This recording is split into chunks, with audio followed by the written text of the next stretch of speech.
right, welcome back. You're watching NewsX. My name is Vineet Malhotra. Well, in a major push to bolster regional security and counter growing assertiveness in the Indo-Pacific, India and Japan have signed a landmark Maritime Security Pact during high-level bilateral talks in New Delhi.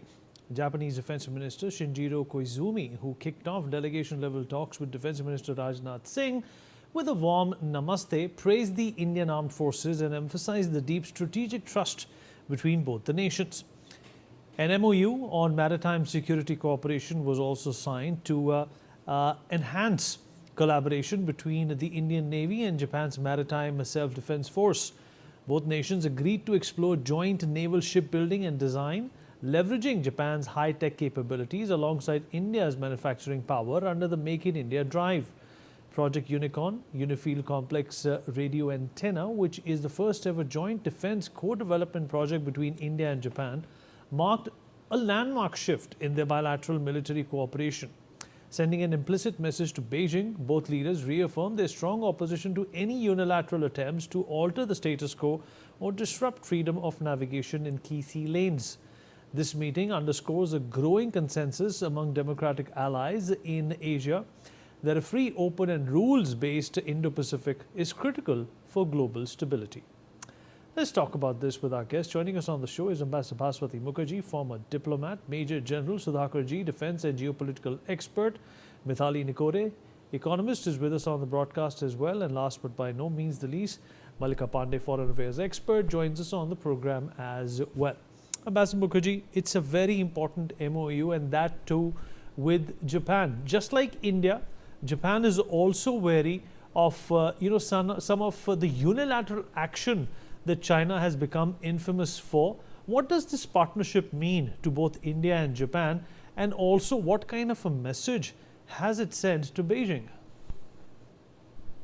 Well, I think, Vineet, I agree with you completely that it's the most important development, because for a long time there had not been a formalized defense partnership or this kind of maritime security pact with Japan. The new Japanese government has a completely different approach, which coincides with India's vision with regard to the rule-based order in the Indo-Pacific. And in addition, both India and Japan, as you rightly point out, are wary of the designs of the Chinese dragon sitting right there.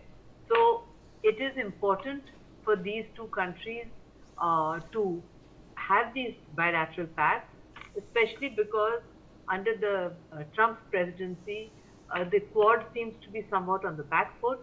Hopefully that also will now start moving a bit. The Australians also would like it to move forward. We haven't heard much about AUKUS either.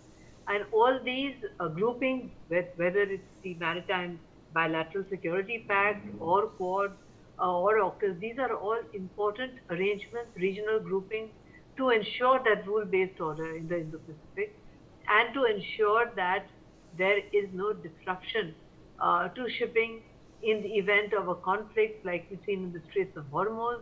We surely do not want to have a similar situation in this part of the world, where there are also similar choke points, as we call them, including one which is very close to India. So if you are to avoid choke points, and if you are to respect the law of the sea convention, then it is important to have these kind of bilateral arrangements. Vineet. General Sudhakarji, from a strategic point of view, Japan has obviously just started, I don't know how to phrase this, but Japan has just started this impetus on its defense infra as well in the last few years. After World War II, they were pretty tepid about reinventing themselves and reinventing their aggression. But I think China has this unique peculiarity and capability of putting you into a corner where you have no choice but to take some steps. Is this it for Japan? Good evening, Vineet. Thank you for inviting me for your show, and I feel very fortunate and humbled to be amidst a lady-dominated panel discussion. So I'm there to give you company, sir. I'm there to give you company. Okay, thank you so much. Yes, short answer to your question is without any doubt. We need to understand the bigger picture, the bigger dynamics.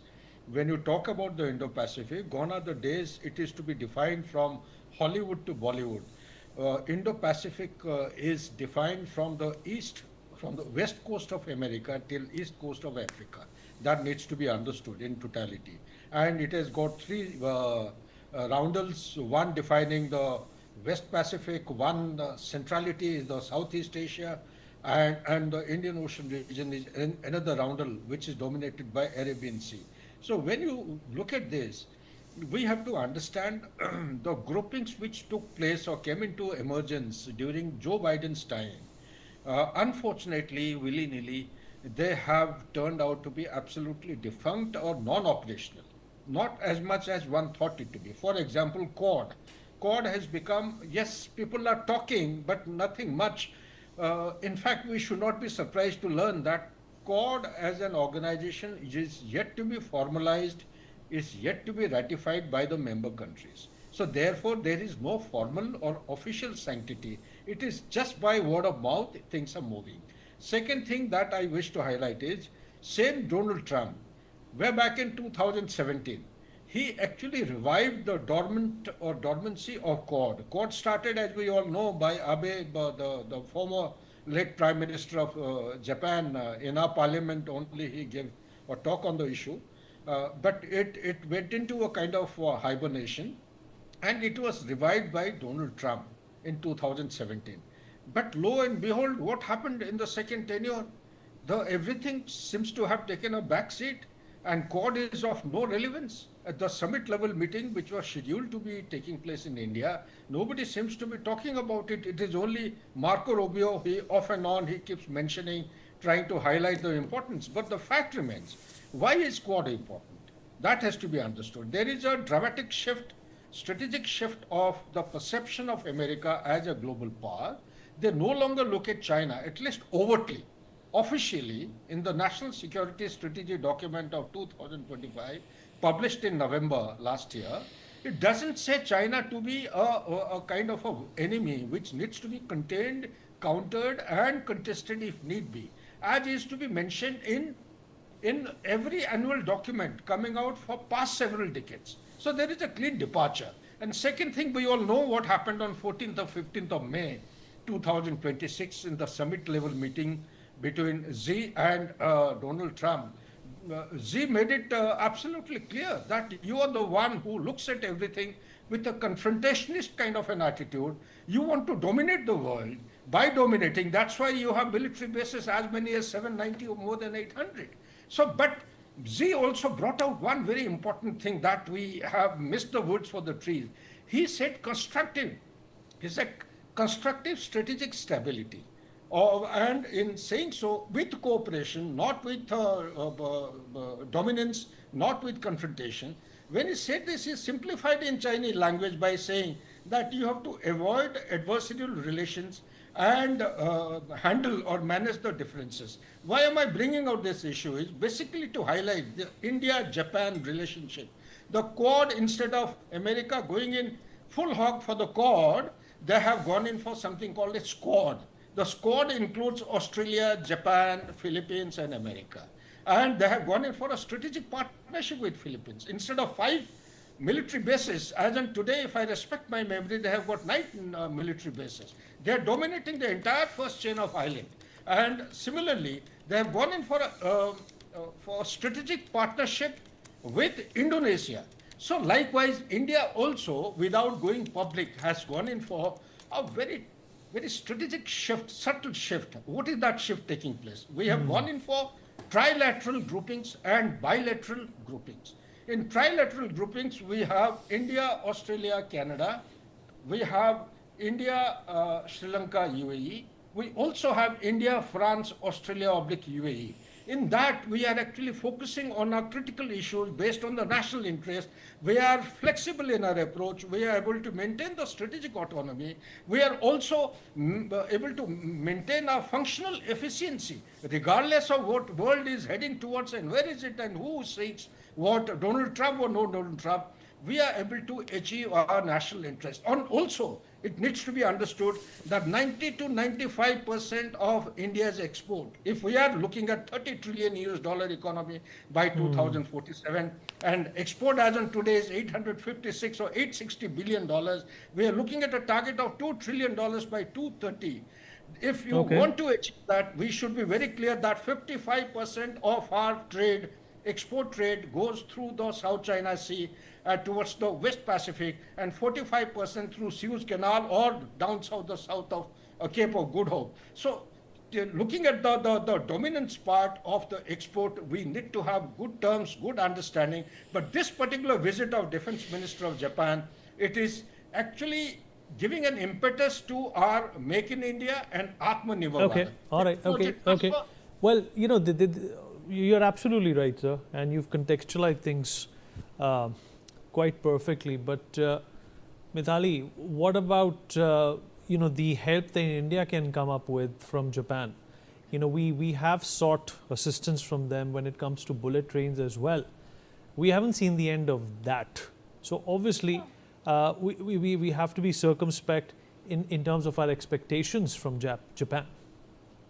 Absolutely, Vineet, and of course, completely agreeing with Ambassador and Major. I think, very honestly, let's look at this from the lens of Japan as well. When you look at the debt levels of Japan today, they stand at about 8.3 Just to trillion. correct you, Mithali, it's General Sudhakarji, not Major Sudhakarji. Sorry, yes, absolutely, General Sudhakarji. Don't So, worry, I take it as a compliment. So I look so young. So absolutely, sir. thank you. But so just coming back to the economic argument, I think when we look at the debt levels of Japan today, this is a very strategic lever and a very, sore point in that sense for the Japanese economy. Because if you think about it, the debt levels are approximately $8.3 trillion. That's nearly 250% of Japan's GDP. So this is really the main sticking point for a country like Japan, where nearly a third of their debt is held by countries outside of Japan. So when you are a Japanese policymaker thinking about where to deploy your excess capital, which is being generated through the different investments you're doing, you will want to look at those markets that will give you a higher return. And that's why you see organizations like JICA, which is the Japanese Investment Corporation Authority, has been one of the major funders for Indian infrastructure projects, because the kind of returns that investing in a country like India can give to Japan, there are very few other markets where they can get that kind of get those kind of returns. So that's the first, the basic economic foundation of the relationship that India and Japan have. And then on top of that, you have the comprehensive economic partnership between India and Japan, which was signed in 2011. And since then, we've had access to a number of technology transfers from Japan, which we've not had access to from several other countries. So I think the kind of innovation in R&D that we are seeing in Japan, it's exceptional. But even for them, scaling that up and actually having the access to a market of India's size since 2011 has really turned the relationship around. I mean, if you go to Rajasthan, you'll see massive, investments coming in from Japanese companies in, the investment zones over there. And if you are in Gurgaon anytime, you'll see access to the best Japanese restaurants, because the managers of those, of those companies live in Gurgaon and in the surrounding places. So very honestly, I think this integration of the Japanese and Indian economy began, I would say, in 2011, has continued till now. And as we move forward with the trade, as we move forward with this partnership, this is only set to grow. See, the potential is there, because if you look at the trade relationship between India and Japan, stands at about $20 billion. It can easily be expanded to $50 billion as per the International Trade Council. So I think we really have to work on several sectors like electronics, semiconductors, and auto parts to really expand this. And even in the EV market, Japan looks at India as a strategic partner, because China has really done a lot when it comes to electric vehicles, but here is where we can make that difference. Malika, what's on your mind listening to a varied array of opinions from different spectrums, right from geopolitics to diplomacy to economy to defense? What do you think that can be added when it comes to the strategic relationship that we have had with Japan? Both ancient civilizations, both extremely popular for their peculiarity and for the kind of ascent that they have been able to garner post World War II. Absolutely. Good evening, Vineet. And just to further and sum it up, because my co-panelists have contextualized everything. So just to further it up, I think from bullet train to Buddhism, we not only share strategic, positions, not only strategic partnership with Japan, we also have a civilizational diplomacy with Japan that we can't forget. I mean, India was one of the signatories of treaty peace after World War II, and we were the first one to sign it. Not only that, India has also been, we are not silent partners anymore. We are not sugarcoating the diplomacy anymore with Japan. I mean, two sovereign powers coming together and sort of now rattling China. So it's a unique combination that is happening beneath. And, just to further, it's also a generational thing, because I remember in 2005, the current Japan's defense minister, Koizumi, his father was also the prime minister of Japan, and he saw India as a strategic partner.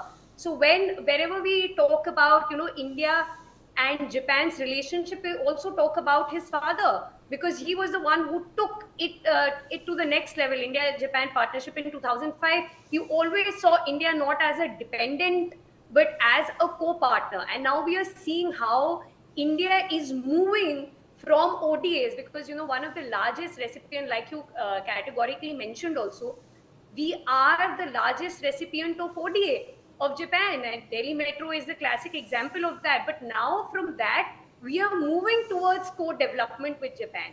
So this is a big move, Vineet, that we are seeing. And I mean, sadly, two sovereign powers coming together in the Indo-Pacific. Not only are we doing we are doing Mahasagar exercises with them. Japanese Prime Minister was here. Takaichi was here some time back. So we are seeing a lot of movement between India and Japan, lot of co-development that is happening, deepening of civilizational diplomacy that is happening. And Vineet, the current visit is something that we were not expecting. Like, they will furthermore the relationship in Unicorn as well now.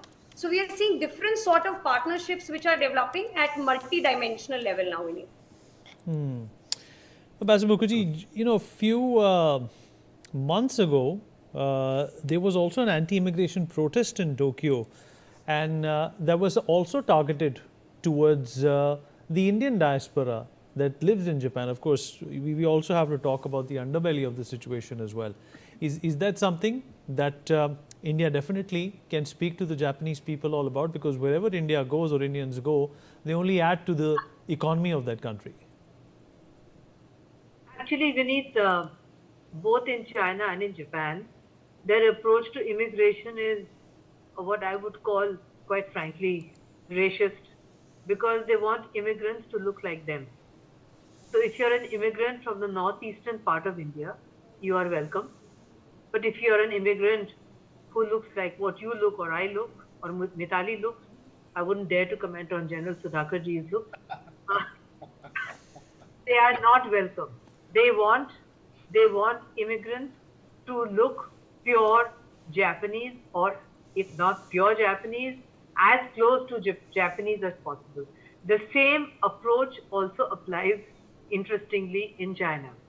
As a result of this extremely unfortunate policy, the Japanese birth rate, of course, has gone below replacement level. The Japanese population is declining, and at some point, they will have to open up to immigration from Asia, from countries that they trust, etc.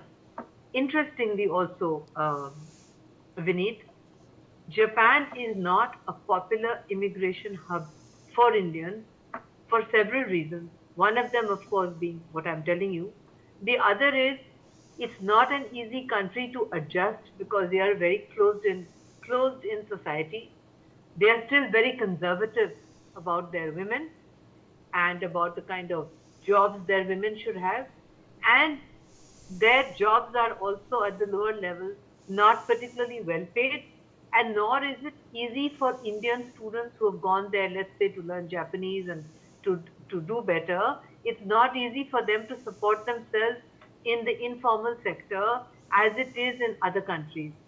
Under those circumstances, we have taken up with them, but we are aware of the fact that Japan is not an attractive immigration hub as it currently stands for Indian students, and that they would much prefer to go to English speaking countries or countries where it's easier for them to work on the side and survive. So, this is something which actually Japan needs to look at, because 20 years from now, if they continue the way they are, they will not be able to sustain that, not just their present GDP, their GDP will go down because their population is falling very, very rapidly. I may add that 50 years from now, may face a similar situation, but we don't have any issue about the kind of immigrants we let in, because most of the illegal immigrants here just melt into our population because we all look like each other beneath. All right, that's a unique perspective that you've given us, ma'am, and perhaps the one that really didn't enter our mind. Thank you for that. Unfortunately, we have run out of time, but appreciate the perspective and the ideas we've been able to share with each other on this important relationship between India and Japan. We'll take a short break now. Be right back.